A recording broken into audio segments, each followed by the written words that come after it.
Hey, it's Darlene. Welcome to my channel and also my creative life. I am making a Valentine's Day card today. Now, I know what you're thinking. Yellow, greens, that doesn't look like a Valentine's Day card. You're used to seeing pinks and reds and those kind of colors. But I am sticking to the theme, which is a lemon theme, and it has the words, you're my main squeeze. And I thought that was super cute, so I wanted to keep the same colors as the lemons that are being created. So I got this cut file from Printable Cuttable Creatables, and I'll have a link to their website, also a discount code if you're interested in buying not only just this file, but any file from their website. I'll also have a link to my blog, Instagram channel, and anything else you feel like you might need. Anyhow, so what I always do whenever I'm using my Cricut, I cut out all the pieces, and then I end up putting them in piles that I can find, let's see, they'll work easily for me, so they're not all mixed up and all over the place. And then what I do is I layer each of the designs, and this is just so I have an idea of where exactly I'm supposed to be placing the adhesive. Now, I know that sounds ridiculous because I even do this on some of the simple files, but the reason why I do it is I have plenty of times thought, oh, that this piece goes on this piece, sure, but I end up putting the adhesive on the wrong side, and it's, you can remove the adhesive. I have one of those adhesive eraser type things, but it is a little bit of a pain, and it does leave a little bit of residue, and this just helps me so much. Now, this particular piece has a lot of little pieces because there's hearts and there's little stars and, of course, the letters and then that larger main image.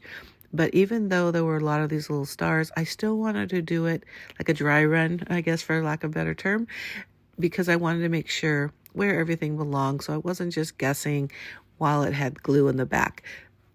Again, it just takes a little bit longer, but it's not that big of a deal. That's just part of my process. Now, I did, or you can probably notice that I have that little pokey tool that's over there on the right. I bought this thing like at a yard sale, and I got like 2 or 3 of them. And I don't really know what the main purpose is because it wasn't like in a craft section or anything like that. Maybe it's supposed to be for this reason, but I use this tool all the time. And I know you can purchase little, I'm going to call it a poker tool. As a matter of fact, I even have one that goes on a longer, like a handle, but I use this one all the time because it's not super sharp. So I'm not really going to like hurt myself if I poke it myself. And it's got a really good medium-sized tip on the bottom, top, whatever you want to call it. So I use it, like I said, I use it all the time.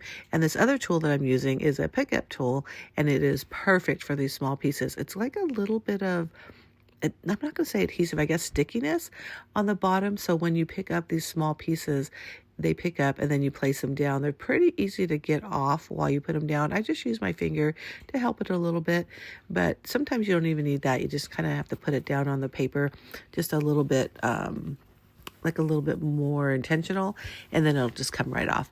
And this is a great tool to use when I do have some glue, especially like liquid adhesive, and it's just easy to put where it needs to have some glue.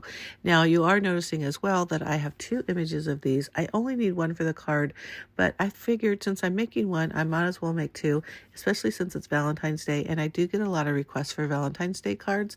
So I thought, I'm just going to have it ready in case I do get some requests, and if not, I'll use them myself. But so I put them all down where it's supposed to go. Now I'm using liquid adhesive and my precision glue press, which is a great purchase if that's something you're on the fence about. I think it's highly worth it. It's just so much easier to squeeze the glue out instead of like shaking it and making sure all the air is out, blah, blah, blah. It's a lot easier on your hand.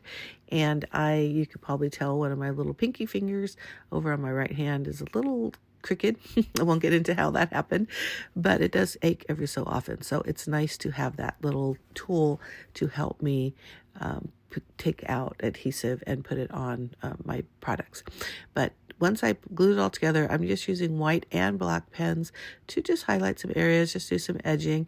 I like to hold the pens over like closer to the edge or farther away from the tip as possible, because then I get a little bit wonkier lines, and that's what I like. I don't worry about them being straight, because if I worried about them being straight, I would stress myself out because they would never be straight.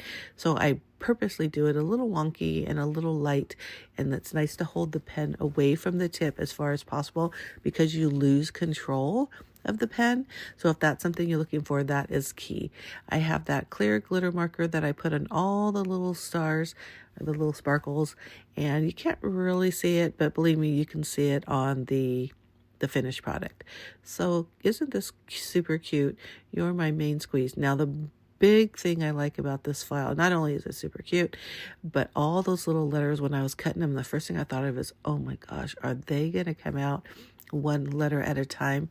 No, thankfully, each word is grouped together. They slightly touch each other, so they cut as one. I think the RE from the your is on its own, but still it goes together. And then the N on main does the same thing. So that's the finished card, but I made two, remember? So the first thing I want to do is you want to grab 2 circle punches. I use a 1 inch and a 3/4 inch. You could probably go down to a 1/2 inch at the smallest. It really depends on your circle foam adhesive. So you take that 3/4 inch in the middle and then you punch probably about a 1/2 inch down. I stacked 3 pieces of cardstock because that's going to lift up some area. And then I'm going to cut just a wonky oval. It doesn't matter because it's going to get hidden, but that puts it behind that circle that we just did and I just showed you. And that allows the swing card to swing. So you can use foam adhesive or foam and then just put some adhesive. But I just stacked 3 pieces of cardstock. This is a great way to use scraps. I did this as a 6x6 card. So each of these layers are 3/4 inch smaller than the other. And so they'll stack on top of each other, or they're actually a little bit smaller than 3/4 inch. But anyhow, so once you decide where you're going to put that little swing card or the swinging in the front, that's where you're going to put down your circle adhesive, foam adhesive, and that's going to lift you up stuff. If you don't have a circle one, you could definitely use a square one or stacks of square. Just round it out because you do need it to be a circle in order for it to swing. You're going to adhere the stack of cardstock or foam, whatever it is you're going to do, onto the back, which is the pink, and then stack the yellow, the pattern paper, onto the stack of cardstock or again foam adhesive or whatever you're going to do. I also forgot to mention that 1 inch circle that I just punched out, and again I just used part of the pink of my scrap, but you can use any color, and that blocks the foam from sticking to the background, because if it's stuck to the background it wouldn't swing at all. But you can definitely put a little message underneath that thing, which I do plan on doing, and also because it's a card you could put a message also in the inside. But aren't those super cute? I love all the little details. I did add some little rhinestones for the eyes and some dots for to give it a little smile. Anyhow, I hope you like this. Please give me a thumbs up if you do. Make sure you hit that subscribe button. And I do post 2 videos a week. One is always scrapbooking. The other is whatever it is I'm creating in the command center. And don't forget to get this file from Printable Cuttable Creatables and check out my blog. Thanks again for watching. Bye.